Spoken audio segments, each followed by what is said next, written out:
Hello and welcome back to Mr. Charles Bobby Storytime. And today we get into r/nuclear revenge, and it's titled Grandma's Revenge. Okay, so disclaimer for Reddit listeners. This was prepared on a mobile device and written in a rush, and the story was relayed to OP by the grandparents, so it may be embellishing. I merely have to write this down because it is the most amazing thing I've ever heard. I was visiting my grandma and grandpa to celebrate a bunch of summer birthdays together, but when I pulled up to their house, the plot to the right was completely empty. As in no stones, no base, no debris. Just slightly overgrown grass. Grass where there used to be a house. When the hellos were said and the party started, I absolutely had to know what happened. So I went to my grandparents, and goodness gracious, I was not expecting the roller coaster of a story they told me. A couple of years ago, my grandparents had some very unpleasant neighbors, loud at all hours, trash in the yard, arguing with other people on the street, just absolute nuisances.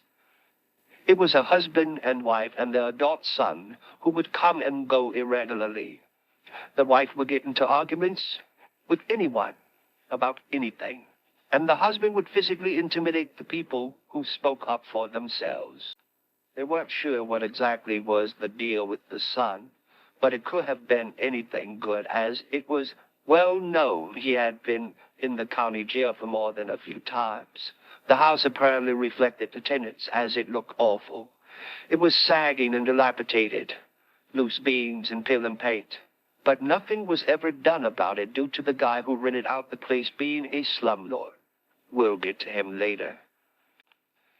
It all came to a breaking point one night when my grandparents returned home to find their back door smashed in and some of my grandpa's guitars missing.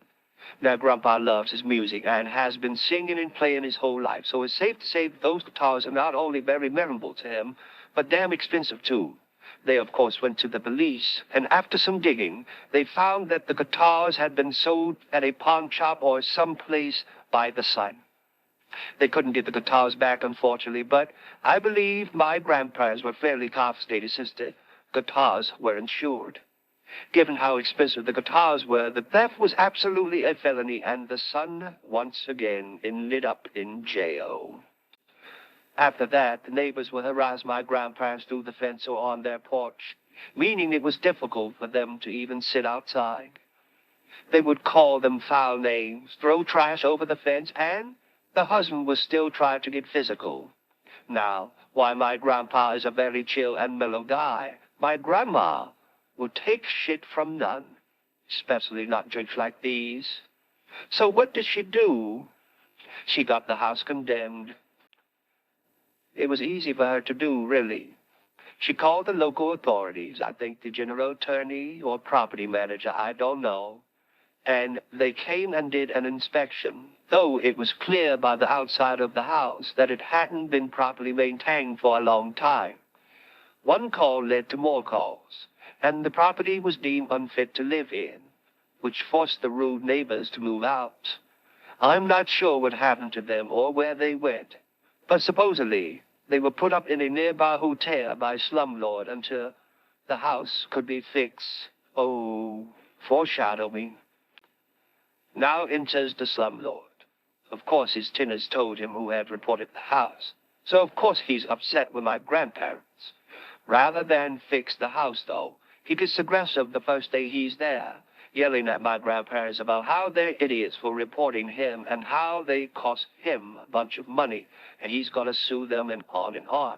It gets to the point where the neighbors across the street call the local police to come defuse the situation, which they do. A few weeks pass, and my grandma hasn't seen the slumlord or anyone around to fix the house. Not being one to let things go easily, Grandma starts making frequent calls to a bunch of services, reporting the house and its lack of progress. Each time, the slumlord truck would appear for a day, and then leave without changing a thing.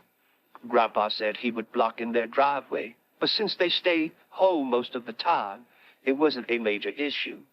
Grandma disagreed. Finally, my grandma had complained enough that the officials came out and condemned the house for demolition. This had two major effects. First, the rude neighbors were now practically homeless, since as soon as they and the slumlord ran out of money to pay for the hotel, they'll be stranded. Second, the slumlord still had to pay a shitload of fines for the state of the house. The rest is more his fault than my grandma's actions. But he would refuse to pay and refuse to show up in court, leading to a warrant being put out for his arrest. A few months ago, the demolition teams came and tore down the place, leaving the lot perfectly barren. They even removed the driveway, so now it just looks like an extension of the side yard. My grandparents were not sure of the final state of the neighbors and slumlord, but my grandma looked very pleased with herself as she finished her story. I love her so much. Well, that concludes this story. But before we go to the comments, tell me what you think. Do you like stories like this? Please like, share, and comment, please. And now to the comments.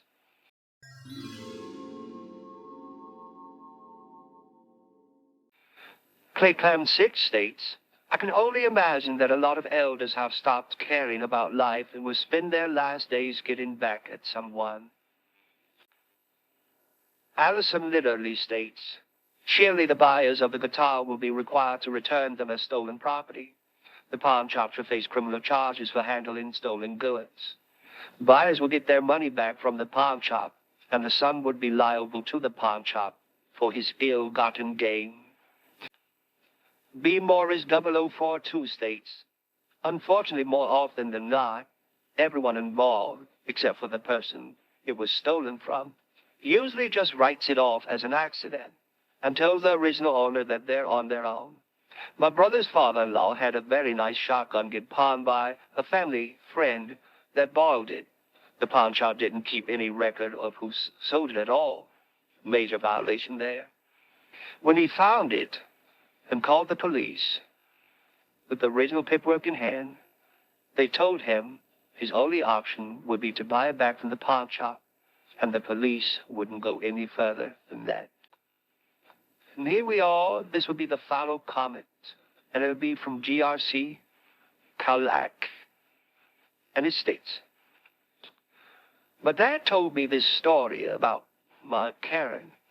Aunt Karen was a flight engineer in the war, and her plane got hit. She had to bail out over enemy territory, and all she had was a bottle of whiskey, a machine gun, and a machete. Go on, said the teacher, intrigued. Aunt Karen drank the whiskey on the way down to prepare herself. Then she landed right in the middle of 100 enemy soldiers. She killed 70 of them with the machine gun until she ran out of bullets. Then she killed 20 more with the machete till the blade broke. And then she killed the last 10 with her bare hands.